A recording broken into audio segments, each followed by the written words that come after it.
Hi friends, எல்லாருக்கும் வணக்கம். நம்ம சஞ்சயம்மா சமையல்ல கிடைக்கக்கூடிய கருப்பு உளுந்தங்கஞ்சி மாவு. இத வச்சு ஒரு ஹெல்தியான ரெசிபி பண்ணி காட்ட போறேன். இப்போ இது பண்றதுக்கு ஒரு பாத்திரத்துல 2 ஸ்பூன் அளவுக்கு மாவு எடுத்துட்டு அரை கிளாஸ் தண்ணி விட்டு முதல்ல கட்டிகள் எதுவுமே இல்லாமல் நல்லா கரைச்சி எடுத்துக்கிடணும். சுத்தமாக கட்டிகள் எதுவுமே இருக்கக்கூடாது. பாருங்கள், நல்லா கரைச்சி எடுத்தாச்சு. இதுக்கப்புறம் நம்ம இப்போ ஸ்டவ் ஆன் பண்ணிக்கலாம். ஆன் பண்ணிவிட்டு இப்போ நான் 1 கிளாஸ் அளவுக்கு தண்ணி சேர்த்துக்கிறேன். மொத்தமாக இந்த 2 ஸ்பூன் அளவு மாவுக்கு 1.5 கிளாஸ் அளவு நான் தண்ணி சேர்த்துக்கிட்டேன்.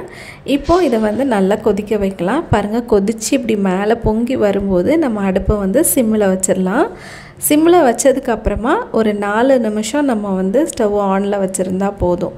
ஒரு 4 நிமிஷம் கழித்து நம்ம அதுக்கப்புறமா நம்ம தேவைக்கேற்ப நம்ம வெல்லம் இல்லைனா நாட்டு சக்கரை, கருப்பட்டி இதை சேர்த்துக்கலாம். நான் இன்றைக்கி கருப்பட்டி தான் சேர்க்க போகிறேன்.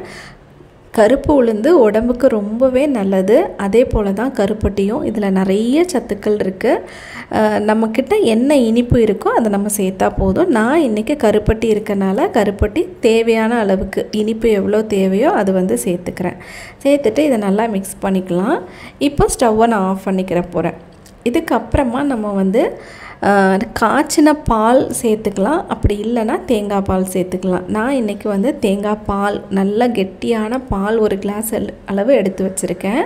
அதை உள்ளே சேர்த்துக்கிறேன். நீங்கள் விருப்பப்பட்டீங்க அப்படின்னா நார்மலாக காய்ச்சின பால், மாட்டுப்பால் இருக்கும் இல்லையா, அது சேர்த்துக்கலாம். இப்போ தேங்காய் பால் சேர்க்கும்போது நம்ம ஸ்டவ்வை ஆனில் வச்சுக்கக்கூடாது.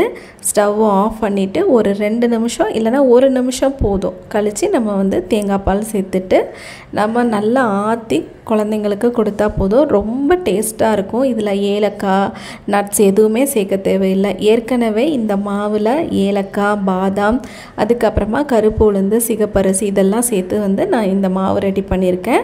உங்களுக்கும் தேவைப்பட்டுச்சுன்னா ஸ்க்ரீனில் தெரிகிற நம்பருக்கு எனக்கு வாட்ஸ்அப் பண்ணுங்கள். குழந்தைங்களுக்கு சாயங்கால நேரத்தில் இந்த மாதிரி செஞ்சு கொடுங்க. ரொம்ப ரொம்ப நல்லது. அவங்களோட வளர்ச்சிக்கு, அதாவது எலும்பு வளர்ச்சிக்கு ரொம்பவே நல்லது. மறக்காமல் நீங்களும் ட்ரை பண்ணி பார்த்துட்டு எனக்கு கமெண்ட் பண்ணுங்கள். இந்த வீடியோவை நீங்கள் இவ்வளோ நேரம் பார்த்ததுக்கு நன்றி.